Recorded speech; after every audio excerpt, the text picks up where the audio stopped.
Yun na nga mga kababayan, may pag-uusapan na naman ho tayo. Dito ho sa bagong atake ho mga kababayan ng attack dog ho. Nako, mukha po mga kabayan, hindi na briefing masyado at na training ito hong aso, aso. Ito hong taga-kahol mga kababayan, nito hong si Bongbong Marcos. Sa video inyong mapapanood, nako po, kayo na ho ang humusga kung ano po ang masasabi ninyo dito sa video ito. Panoorin ho natin mga kababayan ang video ito na attack dog. Ito na, umatake na si Claire Castro.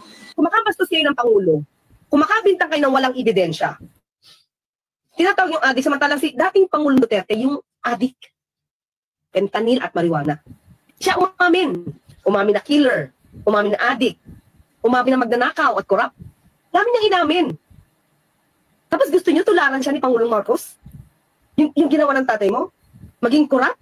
Maging magnanakaw? Yan ang mga polisiya ng tatay mo dati.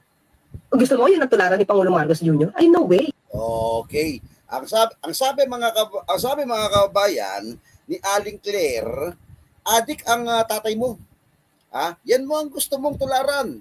Yung palamura, adik daw. Eto, ikaw nagsabi, adik ang dating Pangulong Rodrigo Roa Duterte, nagmamariwana. Marami kang pinagsasabi ngayon dyan. Nakita ho niyo mga kabayan kung paano umatake ito hong si Claire Castro. Pakinggan pa natin. Hindi gagawin yan. Kaya madidisappoint ka talaga, VP Sara. Diba? So we're talking about decency? Pinag-usapan natin dito, kabastusan? Diba? So lahat ng kabastusan. Teka, may napasin ako, lagi ho siyang gumaganon, no? Lagi siyang gumaganon. Decency. Teka, may problema ba sa buhok mo, Ate Claire? Usapan daw bastusan, ha? Panoorin ho natin mga kabayan buong buo. Kasi medyo nagulat lang ho ako dito. Ito ho, umpisa pa lang, hindi na ho maganda mga kabayan ang namumutawi at sa bibig ho nitong attack dog. Ayan. Umatake na si Claire Castro.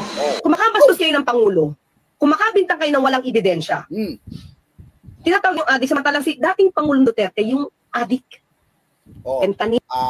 Kita nyo ho mga kabayan, ang sinasabi niya, si dating Pangulong Rodrigo Roa Duterte daw mga kabayan, ay adik.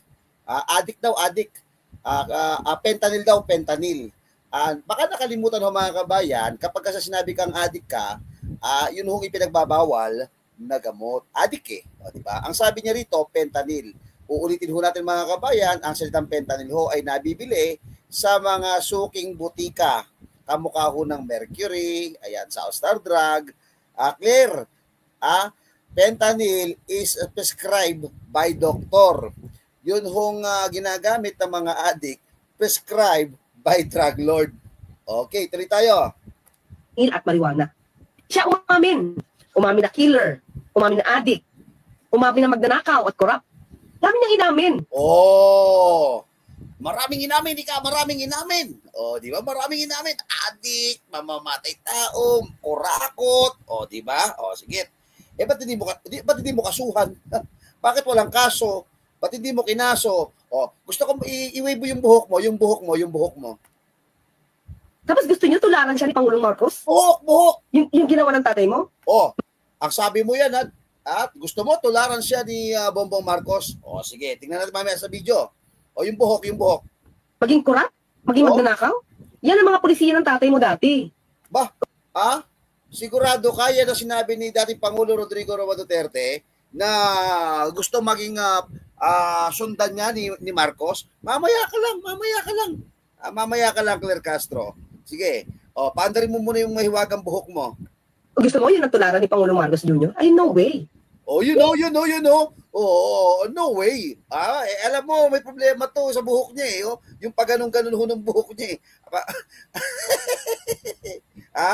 hindi ko alam kung ano nangyayari sa buhok niya. May problema sa buhok niya. Kaya madidisappoint ka talaga, VP Sara.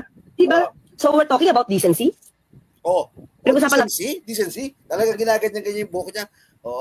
Abogado ho ito. May pagganong-ganon pa. Sige, mamaya ka lang. Hindi to kabastusan? Kabastusan? Diba? So lahat ng kabastusan, mukhang nanggaling sa inyo. Diba? Hindi na kayo pinapatuloy ng Pangulo because Disente ang Pangulo. Hala. Okay mga kababayan, maliwanag ho inyong napanood mga kabayan, itong sinabi ho ni Claire Castro. Ngayon ho mga kabayan, after ho ng 5,000 years later.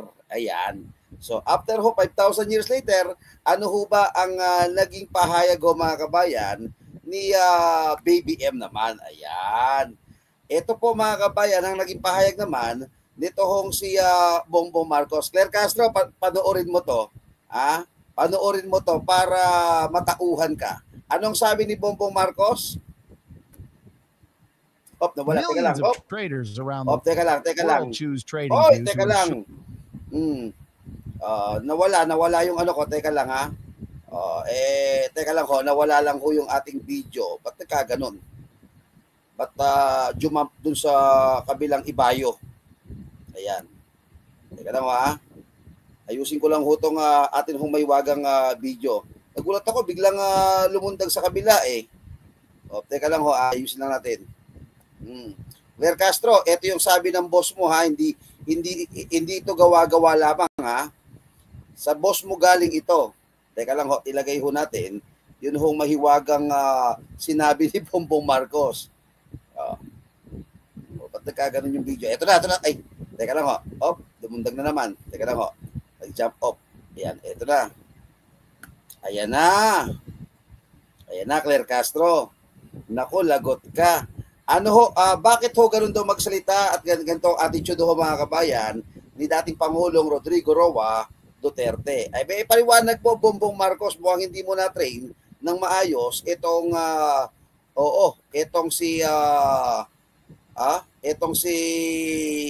yung aso mo. Pakinggan nga ho natin mga kabayan. Heto na. Teka lang, walang video, walang audio. Ayan na. Yun. Game. What a pleasure it is for me to wish happy birthday to ang ating predecessor, PRRD. Happy birthday to you, Mr. President. Ngayon, naintindihan ko na kung bakit kung minsan nung presidente ko napapamura ka. Now I know why. Ngayon, alam mo na. Alam mo na ngayon, Claire Castro. Kung yung boss mo naiintindihan, pero ikaw nasasaktan, anong meron sa'yo? Naiintindihan daw ng mga kabayan ni Macoy Jr., si dating Pangulong Rodrigo Roa Duterte. Pero huwag niyong inaalala, lahat ng magandang sinimulaan ninyo, we will continue to work on it. We will continue to lahat daw po mga kabayan na magandang sinimulan ni dating Pangulong Rodrigo Roa Duterte ay kanya ho ipagpapatuloy. Pinagpatuloy nga ba? Hindi niya nga ho pinagpatuloy di ba sabi ni BP Sara, may proposal na, nag-usap na kami, ituloy mo lahat ng proyekto. Yung build project, anong ginawa niya? Imbis na ho build project, bininbi niya. Yung flood control, meron na po mga kabayan na nakasaayos yan, pero ho, may plano na yan. Pagdating ho kay Bongbong Marcos, hindi niya ho tinuloy yung flood control. Sure that those projects that you started will be successful. Lahat daw ng mga project mo ay na pinumpisahan ay magiging successful. Inako. And I'm glad that I am able to continue the good work that you started. Ano sabi niya? I'm glad to continue yung iyong inumpisahan. Di ba? Ang tanong, inumpisahan niya nga ba? Hindi ba sabi ni BP Sara, yung usapan namin ni Bongbong Marcos, yung continuity, unity and continuity, at yun pong build project, itutuloy niya. In fact, uulitin ko, sinabi ho ni BP Sara na meron na nga mga kabayan, plano, si dating Pangulong Rodrigo Roa Duterte, at ibinigay nga po yan, kasama yan sa mga plano, pero hindi ho ipina-implementa mga kabayan ni Bongbong Marcos. Kaya huwag kayong magtaka kung bakit nagkaganon ang flood control. Ayan, maliwanag ko. Claire Castro, magkaiba kayo ng sinasabi ng iyong amo. Bongbong Marcos, BBM, baka naman pwede mong i-train muna yung pitbull mo. Yung aso mo, kahol ng kahol, mukhang hindi kayo nagkakatugma, hindi kayo magkatono. Dapat sa susunod, bago siya magsalita, i-align nyo muna. Kumbaga mga kabayan sa choir, sintonado ang kanta. hindi ho mga nagmamatch yung mga parts ng yun hong mga yung bass, alto, soprano, di ba? Hindi ho nagmamatch. Kaya ho dito nakikita ho natin, obviously mga kabayan, dinisenyo ho itong si Claire Castro para maging attack dog. Ayan. Muli, magandang araw ho sa inyo lahat. Huwag kalimutang mag-like, mag-share at mag-subscribe mga kabayan. Salamat. Paalam. Bye-bye.